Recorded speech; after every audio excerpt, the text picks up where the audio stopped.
We've made it to Puerto Rico and we have wasted no time in scouting locations for a new project.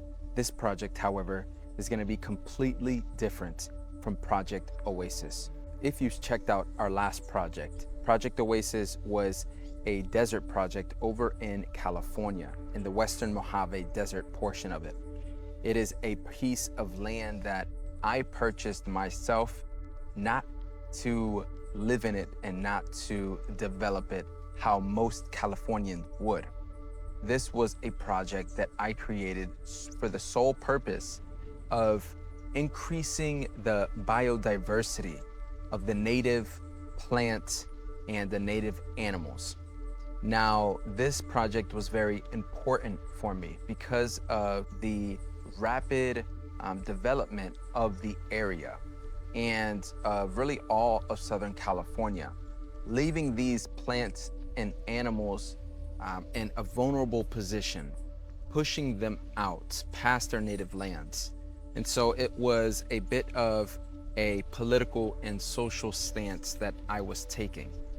I did it and recorded it not because of some type of financial gain. In fact, I didn't gain any money.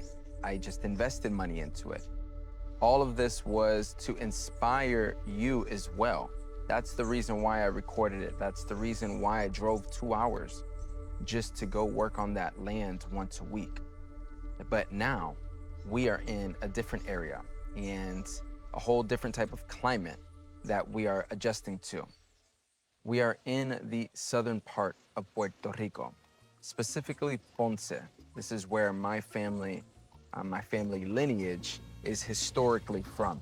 And this time, the goal is different.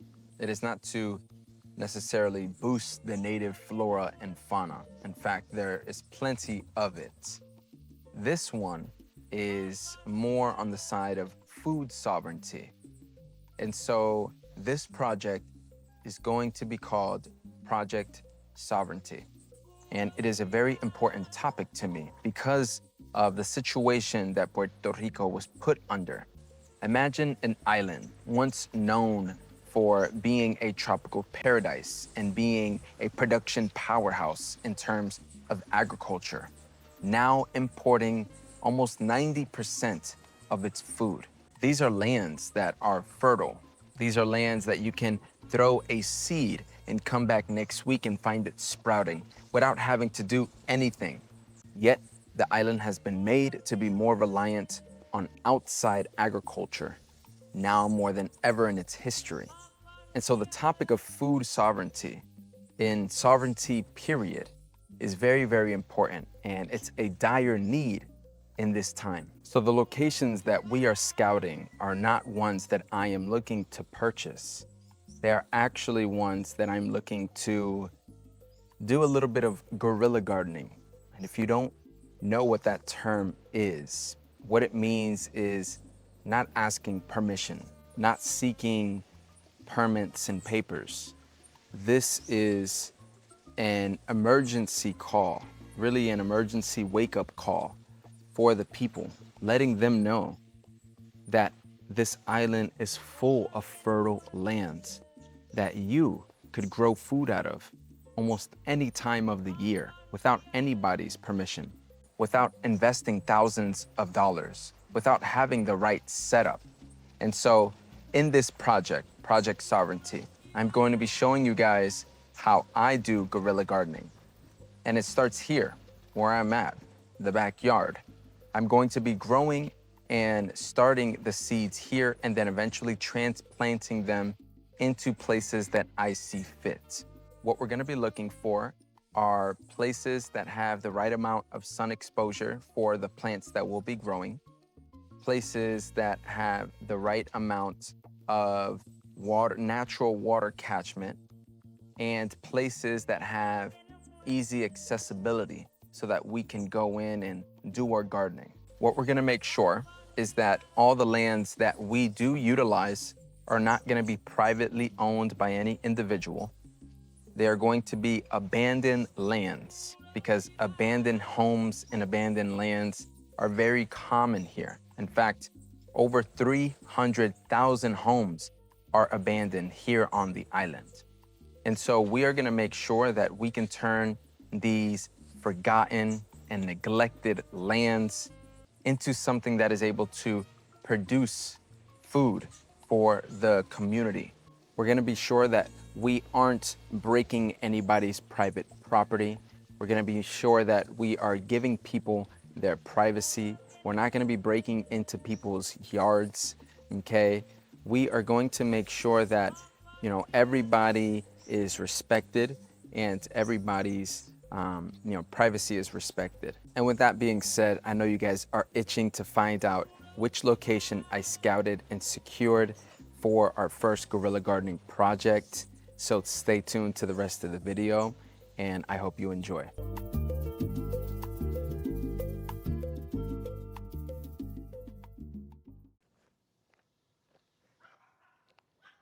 This is one of the prime locations that I've chosen to have this guerrilla gardening project. This is an abandoned school, which, cool enough, some history, my mom and several of my tias and tios actually went to this school when they were younger. And sadly, it is locked up, so we won't be able to go in and scout it, at least from this location. But if we walk around, maybe we can find an open spot in the fence where we can go in and, you know, scout different areas throughout the schoolyard and see where we can start planting, you know, some of these fruits and vegetables.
Looks like we were able to find one gate, but to no surprise, it is locked. But man, does it look gorgeous inside. Well, I see the potential. Let me show you guys. This is an entire courtyard that I could utilize for fruits and vegetables. Because it's so flat, all the water should be pooling up in there. Now at this point, many people would turn away because of the lock. But if you know me, you know I am daring and I am full of curiosity and I am just itching to know what exactly the soil is like in there, what I'm gonna be working with, because I think this is going to be my, gardening center. This is gonna be my first guerrilla gardening project. And the fact that there are already cement blocks posted up next to the gate means I'm not the first person to, want to wander inside. So let's see what we find.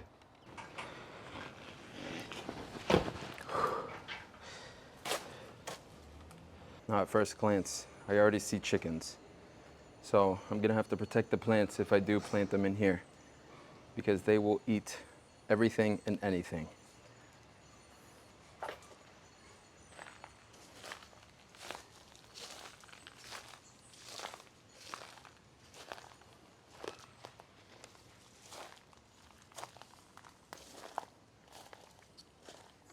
Now it looks like there's already doors open. That's just one of them. So could somebody be living here? I'm not sure. Don't really want to go over there to find out. I don't want to disturb anybody. One of the beautiful things that you'll see about Puerto Rico is that no matter where you go, even if it's an abandoned lot, you will usually find fruit. Now this fruit right here is called noni, and it is known for being one of the stinkiest and also one of the most bitter fruits that you can find. However, it is very medicinal. In fact, it is amazing at lowering one's blood sugar. And so this is one of the main reasons why people would use it.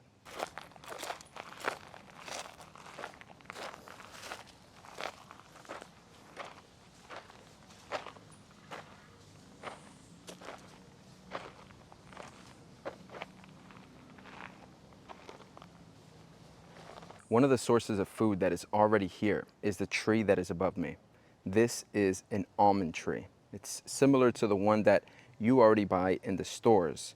These shells that are fallen to the ground are dried in the sun and then eventually cracked open to reveal the almond inside. It is a lot of labor, so a lot of people just let it fall and rot away. But if you are someone who is trying to utilize the food that is already on the land, this is huge. This is very easy for you to come by to any almond tree and see hundreds already on the floor. This is one of the ways that people can start feeding themselves and gaining some of that, food sovereignty that I talk about so much. If it's one thing that I learned about Puerto Rico is that when there is an abundance of something, and I guess this is kind of everywhere with supply and demand, it becomes less valuable. Even though in other places, these almonds might be valuable, or the mangoes that just go to waste during the season might be valuable. Here it just goes to waste. And so, if we can kind of redo our thinking when it comes to how we value these fruits and this produce that is already in abundance.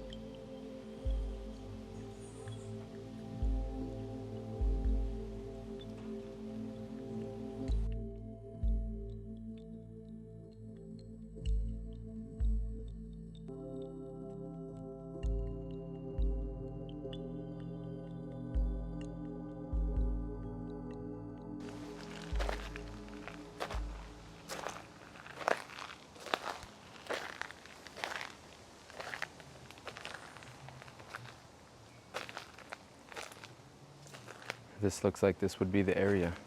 This looks like this would be the garden. If we can just take a machete, clear all of this out, this would be the garden. It has a fence on each side that'll keep out the chickens and maybe dogs or anything like that that might want to eat up the fruits and veggies. But this looks like this is our spot.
Found the jackpot right here.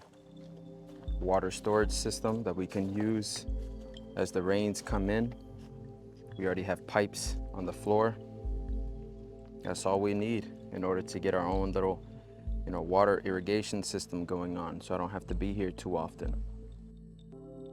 And there you have it. That concludes our survey on the first project that we have taken on for Project Sovereignty.